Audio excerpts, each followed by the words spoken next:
Belutua, Kara Choli, Kara Luo, Man Mati diaspora, Kimati Africa Rodo, Man Atika Mirnia Gampen, Pientie Compedidong, Jabira Chil, Pentie Mauramo Comago, Madame Paul Gitika Penya, Ni Gien Guino, Ni Omera, Macharo Bosmic Otim, Word Pariemo, and Tika a Medokoro, Uganda. Donc, Lagam ma mega kom lok eni, tie koman. Ena yeni, na beru ki win, ki chim ki lok ma pol ma bera winyene campaign, ma wajo ni team man ma win dolo, tika leading, team man ma Chief Justice Alphonse, o win dolo tika leading, o chero go pleading inyim President Museveni, kun ge waja ti bot Museveni, ni Museveni omero tim kija, borong mienwa, onyo latinwa, ma kiluonye di Bosmic Otim wot pariem. Chidong, President Museveni udoga yeni, en wayam, pengeo bene, ni Bosmic Otim, ti exile.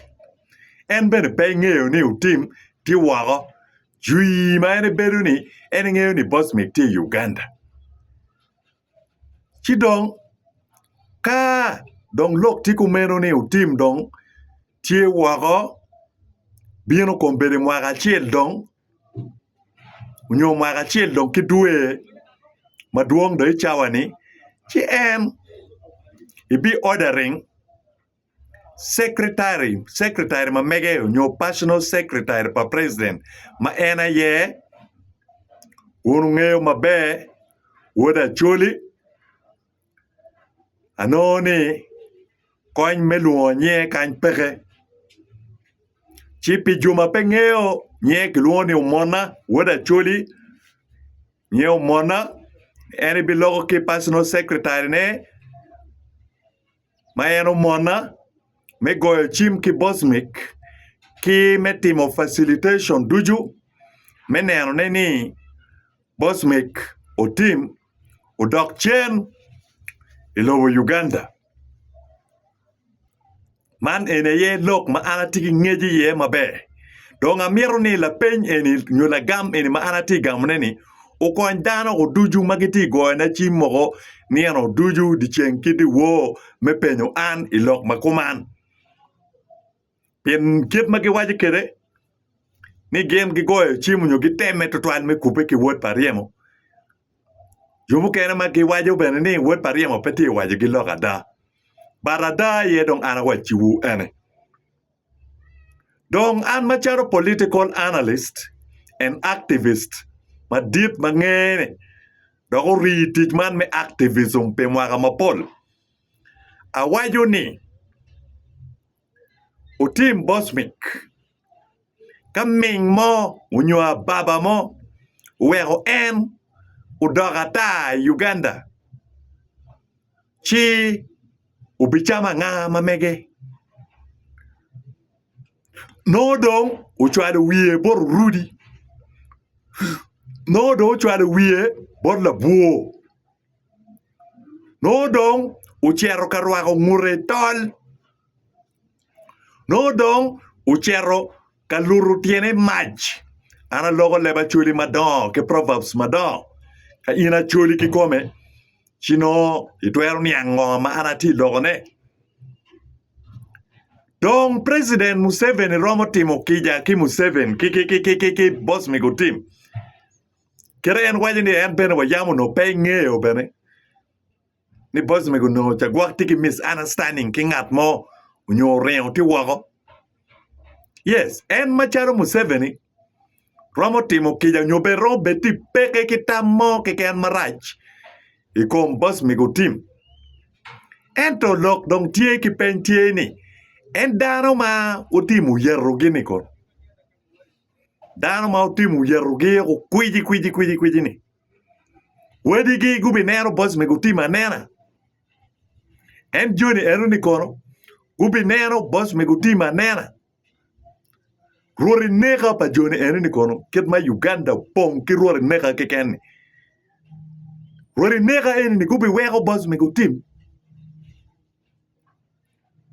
Robert la rem president total eto pegei to Romo beti president mari total eto president pe be mini security mo me gwoki nyo la moy mo me gwoki nyo cha weng me gwoko in kama in ti ye in mer ki bi wiki mer cha keno ma woko pin keno ma woko ko kot fudo ko cheng wow ngara tamo peke cha gwok ki bi tamo pere cha wa metedu nyo cha metedu de nyo ke ti ne ko dan so Bosmic Otim miro nen matut ki nero na mere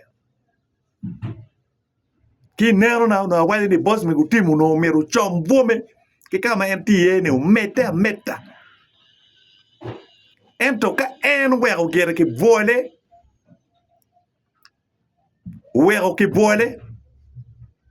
ci en ubi chama ngane ci en ubi neno gin ma yom uneni por ngo man eni proverb ma dip gin ma yom uneni por ngo but bad news fun kalo tiana chuli mo kene magi ngeo leba chuli chino giti ngeo ngo ma anati wajene an ma chalu Daniel Soka dong jami ka kinene lobo kain kinen matut dok kinen kitu choko dok ya chuli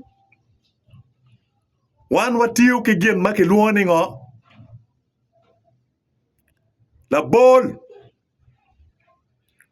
wan watiu ki la bol ya chuli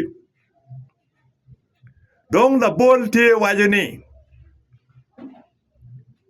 ti dano chalo po yelo gini do gudugu kiwai ki duk pajo ba ki duk chen pajo po yelo gudugu do chen po yelo ti free dar chalo pio makasi gigo giti kwe ikare cha o win dodo gene kit bigombe good initiating peace talk iba peje dwe ma bichel nwenda dek me dwe ma bichel 1988 ba peje kama mon me yuele gudugo go weng nyo mon me chilil mon yuele ma chon ma no giti lum ki luo gini chilil nyo ki kor ni chilil gudugo do ento giti kwene so pa gen Bosmic Otim ki dok bene lokani pe umiro geng en me dok ka chie en no tiki miri nyo ki nero me dok e lobo Uganda chie en romo dok yo ento ka dok peny wie ni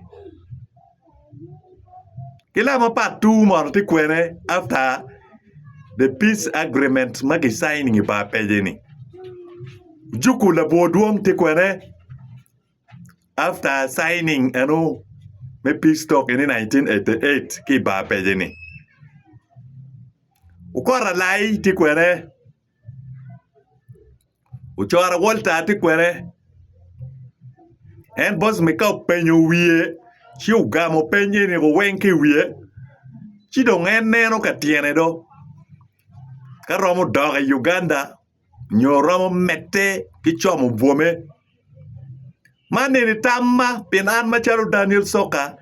I do a very strong political analyst. I analyze things in the highest level. Atamo gin ma widano ma pol petwel tamone. Kama widano gikko ga yene anatamo atujo ko.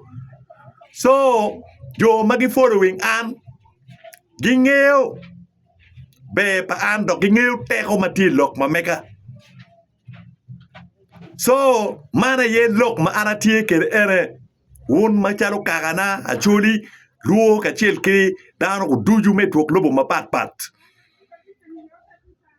anya kruoni Daniel Soka afoyo rod loba me podo ogwok wu